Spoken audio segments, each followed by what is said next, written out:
Setelah mengikuti KTT BRICS yang digelar di Kazan, wacana untuk menjajaki pembentukan mata uang negara bebas aktif dengan KTT BRICS Plus di Kazan, Rusia dengan turut tampil di forum BRICS.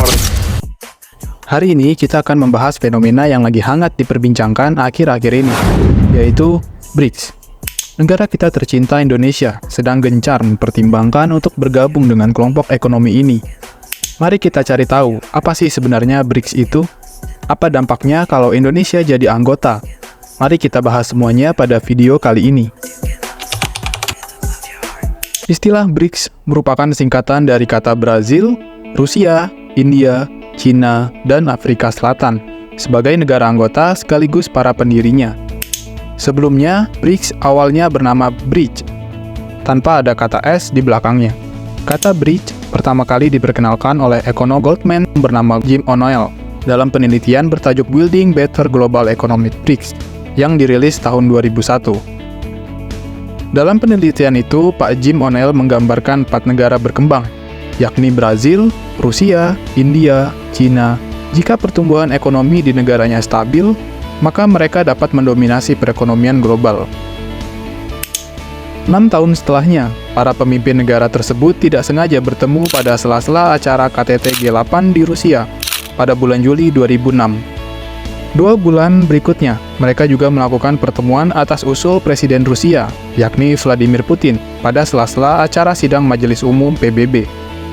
Baru pada tanggal 16 Juni 2009, pertemuan anggota BRICS secara resmi diadakan di Yekaterinburg, Rusia. Ini adalah kali pertama KTT BRICS diadakan secara terbuka. Pada KTT BRICS pertama tersebut, para pemimpin BRICS mengeluarkan pernyataan bersama melalui sebuah dokumen. Dalam dokumen tersebut menetapkan tujuan BRICS untuk mempromosikan dialog dan kerjasama di antara negara-negara dengan cara yang bertahap, proaktif, pragmatis, terbuka, dan transparan. Kemudian 1 tahun setelahnya, pada tahun 2010, Afrika Selatan diterima sebagai anggota penuh pada pertemuan Menteri Luar Negeri BRICS di New York. Kelompok BRICS lalu berganti nama menjadi BRICS, yakni singkatan dari Brazil, Rusia, India, Cina, dan Afrika Selatan. 13 tahun berlalu, kini anggota resmi BRICS terus bertambah yang terdiri dari Brazil, Rusia, India, Cina, Afrika Selatan, Mesir, Ethiopia, Iran, Arab Saudi, dan Uni Emirat Arab. Selain itu, pada KTT ke-16, BRICS telah resmi menambahkan 13 negara baru, yang salah satunya adalah Indonesia, ke dalam aliansi sebagai negara mitra, alias belum secara resmi menjadi bagian dari anggota penuh. Tujuan utama BRICS adalah kerjasama, pengembangan, dan pengaruh dalam urusan internasional. BRICS berusaha membangun hubungan di antara negara-negara anggota dan bekerja sama dalam ekspansi ekonomi, termasuk perdagangan. Negara-negara ini bertindak sebagai penyeimbang pengaruh Barat. Mereka berusaha untuk saling bergantung satu sama lain untuk membangun pengaruh yang lebih besar di dunia. Negara-negara anggota BRICS juga bertujuan untuk menciptakan sistem ekonomi dan perdagangan baru yang terpisah dari sistem Barat, yang dipimpin oleh Amerika Serikat. BRICS ingin mengurangi ketergantungan dengan dolar Amerika Serikat dan mempromosikan penggunaan mata uang nasional dalam perdagangan internasional. Hal tersebut terjadi karena dolar Amerika Serikat mempengaruhi mata uang lain. Ketika ekonomi Amerika Serikat dan dolar menguat, maka mata uang lainnya akan melemah. Oleh karena itu, BRICS ingin mengubahnya.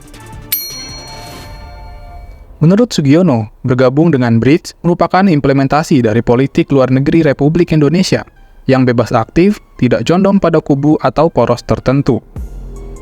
Dengan bergabung dengan BRICS, Indonesia akan mempererat kerjasama perdagangan dan investasi ke sesama negara berkembang, supaya tidak terus bergantung dan terdampak sama perekonomian negara maju.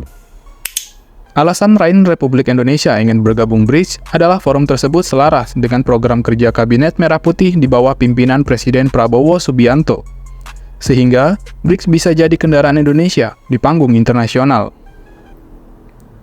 Dengan potensi yang dimiliki, Indonesia siap berkontribusi dalam membangun tatanan dunia yang lebih adil dan sejahtera. Saat ini, permohonan keanggotaan BRICS kita sedang diproses dan sedang menunggu proses administrasi BRICS untuk mengangkat Indonesia menjadi anggota resmi BRICS. Menurut kalian, setelah Indonesia bergabung menjadi anggota BRICS, apakah Indonesia bisa menjadi lebih maju?